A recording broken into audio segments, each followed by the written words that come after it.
નમસ્કાર. આજના આ વિચાર મંથનમાં આપનું સ્વાગત છે. આજે આપણે દાનના વિષય પર થોડી ઊંડી વાત કરવાના છીએ, ખાસ કરીને આપણી પાસે જે સ્ત્રોતો છે એના આધારે. આ સ્ત્રોત એક સવાલ ઊભો કરે છે કે ભાઈ દાન કોણે આપવું જોઈએ? કોણે આપવું વધારે યોગ્ય ગણાય?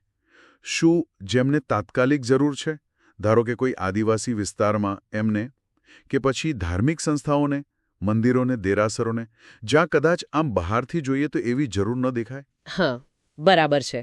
અને આ સ્ત્રોતો જે છે ને એ સ્પષ્ટ કહે છે કે દાનનું ફળ એનો આધાર દાન કોણ લે છે એની યોગ્યતા પર છે, જેને શાસ્ત્રોમાં સુપાત્રતા કહી છે.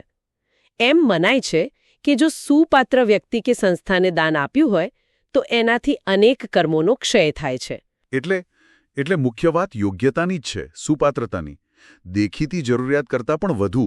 કારણ કે સામાન્ય સમજ તો એવી હોય છે ને કે જ્યાં વધુ તકલીફ, વધુ જરૂર, ત્યાં પહેલાં આપવું. તો પછી આ દેરાસર જેવી જગ્યાઓ માટે જરૂર નથી એવો જે તર્ક અમુક લોકો કરે છે એને આ સ્ત્રોતો નથી માનતા. ઘણીવાર જરૂર છે કે નહીં એના કરતાં આમ કરવું યોગ્ય છે કે નહીં, એટલે કે ઔચિત્ય, એને વધુ મહત્વ આપીએ છે. ખરું ને? હા, એ વાત તો સાચી છે. જેમ કે પેલું ઉદાહરણ છે ને, હા, જેમ કે કોઈ પતિ પોતાની પત્ની માટે 5મો નેકલેસ લે. હવે એની ખરેખર જરૂર છે? ના, પણ એ સંબંધનું, પ્રેમનું ઔચિત્ય છે. કે પછી આપણા વડીલોના ફોટા પર આપણે હાર ચડાવીએ. ફોટાને શું જરૂર છે? પણ એ આપણી શ્રદ્ધા, આપણો આદર બતાવે છે. એ ઔચિત્ય છે. બરાબર. એટલે ધાર્મિક સ્થાનો પર દાનને ફક્ત જરૂર છે કે નહીં એ રીતે નહીં જોવાનું. બિલકુલ. એને શ્રદ્ધા, કર્તવ્ય અને ઔચિત્યના સંદર્ભમાં જોવાની વાત છે. એ સ્ટેચ્યુ ઓફ યુનિટીનું પણ ઉદાહરણ છે ને? હા. અચ્છા, તો પેલી જૈન શાસનના 7 ક્ષેત્રોની જે વાત છે, જિનાલય, જિન પ્રતિમા, જ્ઞાન, સાધુ સાધ્વી, શ્રાવક શ્રાવિકા, એમાં દાન આપવાના શું ફાયદા ગણાવ્યા છે સ્ત્રોતોમાં? હા, એ 7 ક્ષેત્રો તો ધર્મ અને શાસનનો આધાર છે એમ કહે છે. એમાં દાન આપવું એ પ્રથમ કર્તવ્ય ગણાવ્યું છે. જેમ કે દેરાસરના દાનથી જૂના તીર્થો સચવાય, નવા બને, મૂર્તિ પૂજા વગેરે વ્યવસ્થિત ચાલે. સાધુ સાધ્વીજી ભગવંતોને આપણે વૈયાવચ્ચક કરીએ, દાન આપીએ તો એમને સંયમ પાળવામાં સરળતા રહે, એમનો માર્ગ ટકી રહે.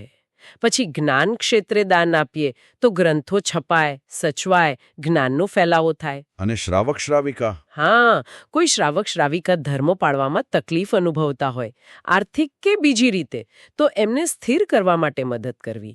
આ બધાથી ધર્મ ટકે છે, પ્રભાવના થાય છે. એટલે આ 7 ક્ષેત્રો મુખ્ય છે. સમજાયું. પણ હવે આપણે સામાન્ય સમાજમાં જોઈએ તો મોટાભાગે દાન માટે શાળાઓ, કોલેજો, હોસ્પિટલો એની બહુ વાત થાય છે, એને બહુ સારું ગણવામાં આવે છે. આ સ્ત્રોતો આ પ્રકારના દાન વિશે શું કહે છે? અહીંયા થોડો શું કહેવાય, સાવચેતીનો સૂર છે સ્ત્રોતોમાં. એ લોકો પ્રશ્ન પૂછે છે કે આજની આ શાળાઓ, કોલેજો છે એ ખરેખર કેટલું જ્ઞાન આપે છે અને કેવું જ્ઞાન આપે છે? શું ત્યાં ચારિત્ર્ય ઘડતર થાય છે કે પછી ખરાબ આદતો, સંસ્કૃતિથી વિરુદ્ધનું વાતાવરણ, ન્યુસન્સ, એ બધું નથી વધતું? એટલે ગુણવત્તા પર પ્રશ્ન છે. હા, અને એ પણ કે આજના શિક્ષણથી બેકારી, મોંઘવારી, ગુનાખોરી જેવી સમસ્યાઓ ઓછી થઈ કે વધી. એટલે આવા સ્થળોએ દાન આપતા પહેલા વિચારવું જરૂરી છે, એમ આ સ્ત્રોતો કહે છે. અને હોસ્પિટલનું પણ એવું જ? હા, હોસ્પિટલોમાં પણ જે રીતે હવે બિઝનેસ વધી રહ્યો છે, છેતરપિંડીના કિસ્સા બને છે, ઘણીવાર દયા માયા નથી દેખાતી, એ બધી બાબતો ધ્યાનમાં લેવા જેવી છે. એટલે ત્યાં પણ દાન આપતા પહેલા 100 વાર વિચારવાની વાત. હા, બરાબર. પણ ઘણીવાર કેવું થાય કે સમાજમાં રહેતા હોઈએ, એટલે કોઈ ઓળખાણ હોય, સામાજિક દબાણ હોય કે પછી પ્રતિષ્ઠા માટે આવી જગ્યાએ દાન આપવું જ પડે. એવા સંજોગોમાં શું કરવું, કઈ રીતે આપવું, એના માટે કોઈ રસ્તો બતાવ્યો છે? હા, એના માટે 2 મુખ્ય સૂચન આપ્યા છે. એક તો જો આવી જગ્યાએ દાન આપવું જ પડે ને તો એનું બહુ ગૌરવ ના લેવું, મનમાં એનો બહુ અહોભાવ ના રાખવો. અચ્છા. અને બીજું બહુ મહત્વનું, બની શકે તો ફક્ત પોતાના પરિવારનું નામ લખાવવા કરતાં એની સાથે ભગવાન મહાવીરનું નામ, જૈન ધર્મના સિદ્ધાંતોનું નામ જોડાય એવો પ્રયત્ન કરવો. કઈ રીતે? જેમ કે સંસ્થામાં કોઈ ધાર્મિક ચિહ્ન મુકાવવું, કે પ્રાર્થના થતી હોય તો નવકાર મંત્રનો સમાવેશ કરાવવો, કે પછી જૈન ધર્મના જે સારા પાઠ છે, મૂલ્યો છે, અહિંસા, સદાચાર, એની વાત થાય એવું કંઈક કરવું. કોઈ મેડિકલ કેમ્પ કરો કે રાહત કાર્ય કરો તો ત્યાં પણ આપણા ધર્મનું ભગવાનનું નામ જોડાય એ જોવું. આનાથી થોડું પુણ્ય બંધાય એમ માને છે. આ રસપ્રદ છે. મતલબ કે સામાજિક કાર્યને પણ ધર્મના રંગે રંગવાનો પ્રયાસ. સારું, હવે પાછા આપણે પેલા જૈન પરંપરાના દાનના ક્ષેત્રો પર આવીએ. એ 7 ક્ષેત્રોમાંથી પણ કયું ક્ષેત્ર સર્વોત્તમ ગણાય?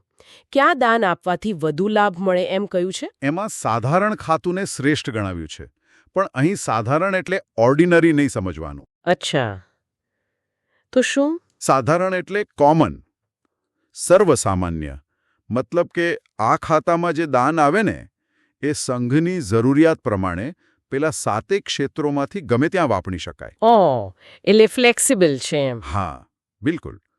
એટલે એક જ દાન આપવાથી 7 ક્ષેત્રની સેવાનો લાભ મળી શકે, માટે એને શ્રેષ્ઠ કહ્યું છે. બરાબર. અને જો કોઈ વ્યક્તિ પોતાના તરફથી કંઈક શ્રેષ્ઠ યોગદાન આપવા ઈચ્છે તો એના માટે શું સૂચન છે? વ્યક્તિગત સ્તરે સ્ત્રોતો જ્ઞાનદાનને સર્વોચ્ચ માને છે. સૌથી ઊંચું દાન? જ્ઞાનદાન. એટલે ભણાવવું? હા, ભણાવવું. પણ એનાથી પણ વિશેષ એટલે સાચું જ્ઞાન, સમ્યક જ્ઞાન ફેલાવવું. કારણ કે સ્ત્રોતોનું માનવું છે કે દુનિયાની બધી સમસ્યાઓ, દુઃખો એનું મૂળ કારણ અજ્ઞાન છે, ખોટી સમજણ છે. વાત તો સાચી લાગે છે. એટલે સાચા જ્ઞાનનો પ્રસાર થાય એ માટે પ્રયત્ન કરવો. જેમ કે ધર્મ શિબિરો યોજવી, સારા વક્તાઓના પ્રવચન ગોઠવવા, સારા પુસ્તકો લોકો સુધી પહોંચાડવા, ધાર્મિક પરીક્ષાઓ કે સ્પર્ધાઓ કરવી, પાઠશાળાઓ ચાલતી હોય તો એને વધુ સારી બનાવવી, આ બધું જ્ઞાનદાનમાં આવે. અને આ જ્ઞાનદાનનું ફળ શું કહ્યું છે? શાસ્ત્રો તો કહે છે કે ધનદાન કરતાં જ્ઞાનદાનનું ફળ અનંત ગણું છે. કારણ વિચારો, તમે કોઈને પૈસા આપશો તો એની એક વખતની જરૂર પૂરી થશે. પણ જો કોઈ એક વ્યક્તિને સાચું જ્ઞાન આપશો તો એ પોતે પોતાનો ઉદ્ધાર કરી શકે. હા, અને એ બીજા કેટલાય જીવોનું કલ્યાણ કરી શકે, હિંસાથી બચી શકે, બીજાને બચાવી શકે. એનાથી જ્ઞાનની એક આખી પરંપરા ચાલે, જીન શાસન ટકી રહે. એટલે આ સૌથી મોટું દાન છે. ખરેખર આ દાન વિશે બહુ જ ઊંડી અને અલગ દ્રષ્ટિ છે જે આ સ્ત્રોતોમાંથી જાણવા મળે.